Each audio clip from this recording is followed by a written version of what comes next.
Good morning, dear students. How are you all? I hope you all are staying safe at home. So in today's computer class, what we are going to do? Yes, we are going to do the revision part, right? So today we will be discussing the parts of a computer. Okay? So what are the parts of computer and in how many parts we can divide parts of computer? ठीक है, main parts अलग होते हैं, secondary parts अलग होते हैं. ठीक है, so the parts of computer can be classified into two. Okay, can be classified into two parts, that is primary parts and the secondary parts. So we will be discussing about it in this video. Okay, in today's class what we are going to do is we are going to discuss about parts of computer, that is we are going to do more revision regarding this topic. Okay, so आप लोगों को अब upcoming exam में lesson 2 और 3 आने वाला है, right? Lesson 2 and 3. सो हम क्या करेंगे उस चीज़ के लिए, हम उसको डीप में और थोड़ा सा रिवाइज करेंगे. अगर मैम आपको सिर्फ क्वेश्चंस देगी तो क्वेश्चंस तो आप लोग बाय हार्ट कर लोगे, but that is not enough, है ना. हमें टॉपिक को एक और बार डीप में रिवाइज करना चाहिए, right? So what we are going to do today is we will be revising the topic once again and then we will be doing the revision of the lesson. Okay, so yes, let's get started. So here we are going to start with the topic parts of a computer. Okay, so parts and main parts and secondary parts, these all things we are going to discuss here today. Okay, so let's get started. So as you all know, first we'll discuss about our body. जैसे कि आप सबको पता है हमारे body में कई सारे पार्ट्स होते हैं, right? Head, eyes, years, hands, legs, feet, है ना. और इन सब के अलग अलग फंक्शंस होते हैं और बखूबी हमारे बॉडी पार्ट्स सारे फंक्शंस परफॉर्म करते हैं, राइट? सो इसी तरह से कंप्यूटर के भी पार्ट्स होते हैं. ठीक है, so now we will discuss about computer parts. So now similarly computer too has many parts. Computer के भी बॉडी पार्ट्स होते हैं, है ना, जिस तरह से ह्यूमन बॉडी के पार्ट्स होते हैं. For a system to work, it needs all the parts to work together and thus every part has its own importance. इसी तरह से सिस्टम को वर्क करने के लिए भी सारे बॉडी पार्ट्स की ज़रूरत पड़ती है. जैसे कि हमारे ह्यूमन बॉडी में एक एक पार्ट्स के अलग अलग फंक्शन है और हमें सारे पार्ट्स का यूज़ करना पड़ता है, वैसे ही कंप्यूटर में भी सारे पार्ट्स के यूजेस होते हैं. Same way every part of a computer has its own importance. और इसी तरह से कंप्यूटर के हर पार्ट का एक अलग इम्पॉर्टेंस है. ठीक है, इसीलिए यहाँ पे अब ये पिक्चर में अब हम जो पार्ट्स हैं हम उसके बारे में डिस्कस करेंगे. ठीक है, सो पहला देखो यहाँ पे मॉनिटर बना हुआ है, then CPU, then keyboard, then mouse. ठीक है, सभी पार्ट्स के अलग अलग यूजेस होते हैं. मॉनिटर का अलग है, कीबोर्ड का अलग है, CPU का अलग है, माउस का अलग है. सो अभी सबसे पहले हम देखेंगे कंप्यूटर के कितने पार्ट्स होते हैं. आपके बुक में जो मेन पार्ट्स दिए हुए हैं 4, उनको भी डिवाइड किया हुआ है अलग से. तो मैं आपको थोड़ा अलग से डीप में एक्सप्लेनेशन देना चाहती हूँ, इसीलिए मैं ये वीडियो बना रही हूँ. ठीक है, तो यहाँ पे हमारे पास प्राइमरी पार्ट्स है. सबसे पहले कंप्यूटर के 2 पार्ट्स होते हैं, primary part, secondary part. Primary part में आते हैं हमारे मॉनिटर, कीबोर्ड, CPU, माउस. और सेकेंडरी पार्ट में आता है printer, speaker and headphones, scanner, UPS, ऐसे बहुत सारे पार्ट्स. ठीक है, तो सबसे पहले हम देखते हैं monitor. Okay, monitor it looks like a TV screen. It is connected to the CPU with wire. वो कैसा दिखता है? TV स्क्रीन की तरह. और वो किससे कनेक्टेड है? CPU से. और CPU से कैसे कनेक्ट करते हैं हम? वायर की हेल्प से. ठीक है, monitor it displays all the information and work which is done inside the computer. वो सारे इंफॉर्मेशन और सारे वर्क जो हम कंप्यूटर में करते हैं वो कंप्यूटर में मॉनिटर स्क्रीन पे डिस्प्ले होता है. You can watch movies and cartoons on it. हम उसमें मूवीज़, कार्टून्स ये सब भी देख सकते हैं. मॉनिटर में भी एक ऑन और ऑफ बटन दिया रहता है. Turning the monitor of does not turn off the computer. और अगर आप मॉनिटर को अलग से बंद करते हो तो वो पूरा कंप्यूटर को बंद नहीं करता है. कंप्यूटर को पूरा बंद करने के लिए हमें मेन पावर सप्लाई बंद करना पड़ता है. ठीक है, अब देखिए कीबोर्ड. ठीक है, कीबोर्ड में क्या है? The keyboard is made of several small buttons called keys. Keyboard कैसे बना है? कई सारे छोटे छोटे स्मॉल बटन से. उनको हम क्या कहते हैं? Keys. Each key has an alphabet number or symbol on it.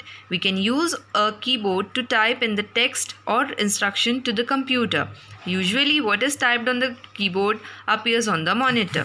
ठीक है, तो इसमें जो भी बटन्स है सारे बटन्स पे या तो अल्फ़ाबेट या तो फिर नंबर, सिंबल, ये सब होता है। ठीक, जैसा कि आप देख सकते हो मैम ने आपको लैपटॉप की पिक्चर दिखाई हुई है। ठीक है, ये लैपटॉप है मैम का। लैपटॉप में जो कीबोर्ड बना हुआ है उसकी पिक्चर है ये। देखो यहाँ पे अल्फ़ाबेट्स बने हुए हैं, नंबर्स है, सिंबल्स है ना।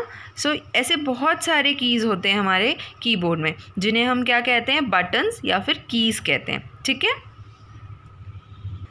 और यूजुअली जो हम टाइप करते हैं कीबोर्ड से वो हमारे मॉनिटर स्क्रीन पे दिखाई देता है। ठीक है, अब देखो mouse. A mouse is a pointing device that controls the movement of a pointer on the screen. It's name is derived from its shapes. ठीक है, अब माउस क्या करता है, माउस हमारे कर्सर को कंट्रोल करता है। राइट, आपको स्क्रीन पे कर्सर दिख रहा होगा, वाइट कलर का एरो जो मूव कर रहा है, इसको हम कहते हैं कर्सर। इसको कंट्रोल करने के लिए हम माउस यूज़ करते हैं। ठीक है, माउस वायर से कनेक्टेड है और उस वायर को हम टेल भी कहते हैं। माउस में 2 बटन्स हैं और एक स्क्रॉल व्हील है। ठीक है,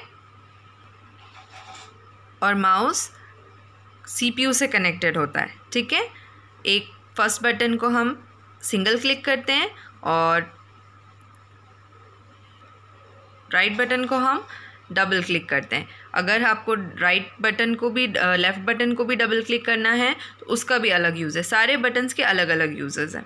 ठीक है, now see what is CPU। CPU stands for central processing unit. CPU का फुल फॉर्म आप सबको पता है, सेंट्रल प्रोसेसिंग यूनिट। CPU इस तरह से दिखता है। It is called the brain of the computer. आपको ये भी पता है कि हम कंप्यूटर का ब्रेन किसे कहते हैं, CPU। CPU connects all the parts of the computer and makes them work together. CPU पूरे बॉडी को कंट्रोल करता है कंप्यूटर के। जिस तरह से आपके बॉडी में ब्रेन आपके सारे पार्ट्स को कंट्रोल करता है, उसी तरह से CPU आपके कंप्यूटर के सारे पार्ट्स को मैनेज करता है और उन सबको एक साथ काम करने में हेल्प करता है। ठीक है, अब हम पढ़ेंगे secondary parts of a computer. Printer, it helps you to take your work on the paper. क्या करता है ये, आपके वर्क को कंप्यूटर से पेपर में निकालने के लिए हेल्प करता है। ठीक है, the printer prints the same work on the paper which is shown on the monitor. आपके मॉनिटर स्क्रीन पे जो दिख रहा है as it is same work को वो पेपर पे कॉपी करके आपको देता है। ठीक है, इसके अलावा स्पीकर्स एंड हेडफोन्स। स्पीकर क्या करता है, these are use to listen to recorded songs, voice, speech and sounds in a computer. आपके पास रिकॉर्डेड जो भी साउंड होते हैं या म्यूज़िक है या स्पीच है, उसको सुनने के लिए आप स्पीकर या हेडफोन यूज़ करते हो। स्पीकर आप ज़्यादा लाउड वॉइस में और ज़्यादा बड़े एरिया में सुनने के लिए यूज़ करते हो, और हेडफोन सिर्फ आप पर्सनली सुनने के लिए यूज़ करते हो, जिससे सिर्फ आप सुन सकते हो, आप और किसी को साथ में नहीं सुना सकते। लेकिन स्पीकर में एट ए टाइम बहुत सारे लोग एक साथ सुन सकते हैं। ठीक है, then here comes scanner. It helps to put your work and pictures into the computer. It scans the documents and your work is entered into the computer. Scanner use करके आप अपने पास जो भी पिक्चर्स है या जो भी डेटा है उसको कॉपी करके कंप्यूटर में सेव कर सकते हो। तो वो बेसिकली स्कैन करता है और उसको एज इट इज़ सेव करता है कंप्यूटर में। ठीक है, here comes UPS. UPS stands for uninterrupted power supply. It means बिना रुके पावर सप्लाई कंटिन्यूसली मिलना। It keeps the computer on for some times when the electricity goes off. और इसका मेन यूज़ क्या है, जब लाइट चली जाती है तब भी वो कंप्यूटर को कुछ देर तक के ऑन रख सकता है, लेकिन तभी जब अगर कंप्यूटर यूपीएस से कनेक्टेड हो। अगर नहीं होगा तो ऐसा नहीं होगा, लाइट जाते ही कंप्यूटर बंद हो जाएगा। लेकिन अगर यूपीएस आपने कनेक्ट किया है तो लाइट जाने के बाद भी वो कुछ देर तक चालू रहेगा। ठीक है, सो इसी तरह से आपके जितने भी कंप्यूटर के पार्ट्स हैं इनके अलग अलग यूजेस होते हैं। तो अभी आप लोग को पता चल गया है कि हमने पार्ट्स को कैसे डिवाइड किया है। प्राइमरी पार्ट्स में आता है मॉनिटर, सीपीयू, कीबोर्ड, माउस, और सेकेंडरी पार्ट में आता है यूपीएस, स्कैनर, प्रिंटर, स्पीकर, ये सब। ठीक है, ओके, तो आज के वीडियो में हमने lesson 2 parts of a computer या main parts of a computer जो है उस पर डिस्कस किया है ना। हमें पूरे टॉपिक सब समझ में आ चुके हैं। एंड अगर इसके बाद भी आपको समझ में नहीं आया है तो don't worry, you are having your online classes, you can discuss it with me during the online classes. ठीक है, ऑनलाइन क्लासेस में तो मैम आपका रिविजन करा ही रही है, क्वेश्चंस पूछ रही हैं, तो आई होप कि अब आप लोग इस चीज़ के लिए रेडी हो, है ना। तो अब जो नेक्स्ट वीक से हम लोग that is from Monday onwards हम जो रिविजन करेंगे उसमें मैं आपसे लेसन 2 के क्वेश्चंस पूछूंगी। तो मेक श्योर कि आप लोग उस चीज़ के लिए रेडी हो, है ना। आप लोग को क्वेश्चंस पूरे लर्न करके प्रिपेयर करके बैठना है। मैम कोई भी क्वेश्चन कहीं से भी पूछ सकती है, ठीक है। और आज का वीडियो जो है ध्यान से देखने की बहुत ज़रूरत है। अगर आपने एक बार पूरा देख भी लिया है, फिर से एक और बार रिपीटेड देखिए, उसको अच्छे से समझिए, ठीक है। क्योंकि revision is never more, like एक बार कर लिया बहुत ज़्यादा हो गया, ऐसा कुछ नहीं है। आप जितने बार रिविजन करते हो, it is good for you only. Okay, so this is it for today. Good day everyone.